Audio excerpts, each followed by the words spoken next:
sa ating mga kasamahan mga content creator. At kaya ginawa ko ang video na ito dahil gusto ko lang na pasalamatan ang mga nag-subscribe sa akin at yung mga magsusubscribe pa dito sa aking YouTube channel na may daily life in my hometown.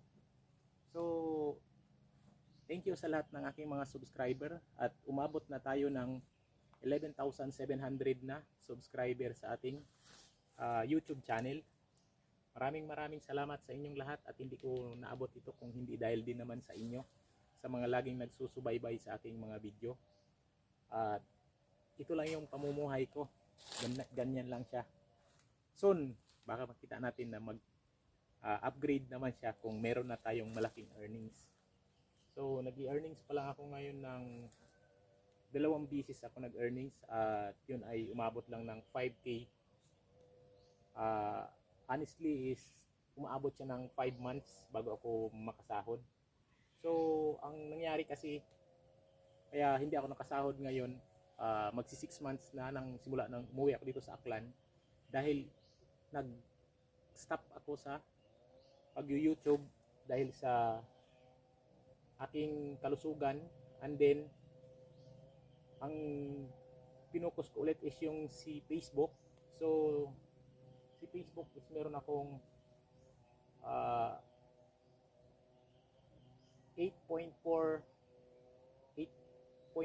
thousand subscriber din. Ay 8,400 subscriber, 8,400 subscriber sa aking Facebook. So may earnings naman ako sa kanya, pero marami siyang mga violation na hindi ko nalalaman kung anong mga violation. So dito kay YouTube na naman ako nag pupukus, at doon din kay Facebook is ano rin ako. So sana suportahan pa ninyo ang aking adventure ng daily life in my hometown. Okay? Maraming salamat po sa lahat ng mga nagsusubscribe at sa mga magsusubscribe pa. Sana ay wala kayong sawang magsuporta sa akin.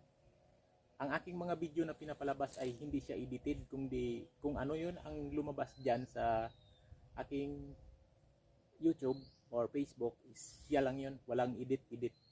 So kahit pangit siya, basta sarili kong video, yun ang mahalaga sa atin ng mga content creator.